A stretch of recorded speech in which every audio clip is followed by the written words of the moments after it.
Watu wasiopungua 59 wameuawa katika ukanda wa Gaza wakati vifaru vya Israel viliposhambulia umati wa watu waliokuwa wakijaribu kupata msaada kutoka kwenye malori.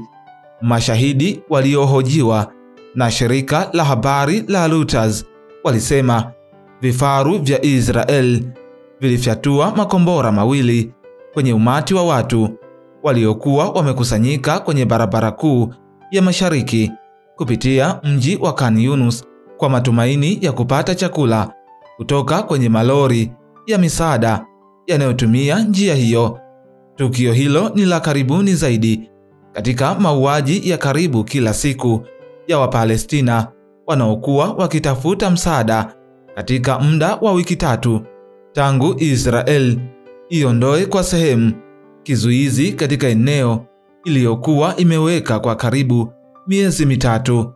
Israel imeruhusu misaada kuingia Gaza kupitia shirika jipya linaloungwa mkono na Marekani pamoja na Israel ambalo linafanya usambazaji katika maeneo machache yanayolindwa na vikosi vya Israel.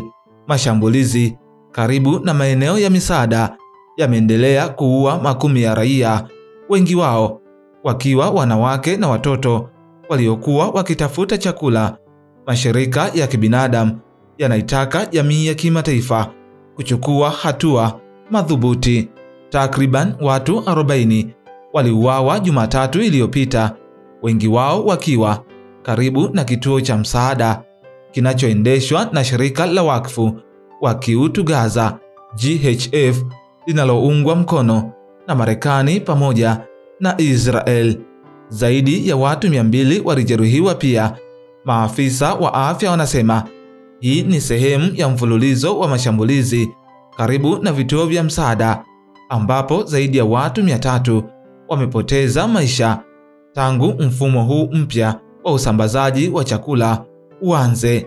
Kulingana na watoa huduma za afya katika hospitali ya Nasser mjini Khan Yunus, hali ni ya huzuni, huku waombolezaji wakikusanyika waaga wapendwa wao waliouawa wakitafuta chakula.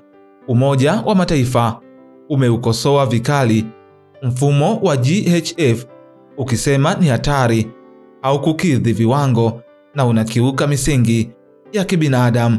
Kamishna wa haki za kibinadamu wa Umoja wa Mataifa Volker Turk amelituhumu jeshi la Israel kwa kutumia njaa kama silaha na kuendesha kampeni ya kijeshi inayowasababishia Wapalestina mateso yasiyovumilika.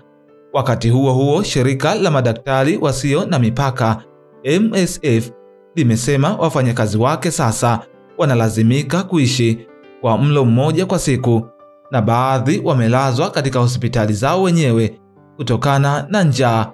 Ametoa wito kwa viongozi wa Ulaya kuhakikisha wanalifanyia kazi hili ili kupunguza maumivu makali walionayo wananchi wa Palestina. Israel inadai kuwa Hamas imekuwa ikipora misaada hiyo, madai yanayopingwa na kundi hilo pamoja na mashirika ya misaada. Lakini wakati ambapo zaidi ya watu milioni 2 wanaishi bila uhakika wa chakula, wadadisi wanasema mfumo wa GHF unaleta vifo badala ya misaada. Zaidi ya Wapalestina 55,000 wameuawa tangu Oktoba mwaka 2023 kwa mjibu wa mamlaka za afya za Gaza.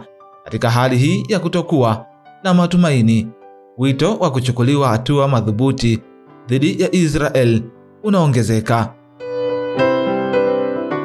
Endelea kufuatilia BMTV Tanzania. Jina langu ni Castle Elias.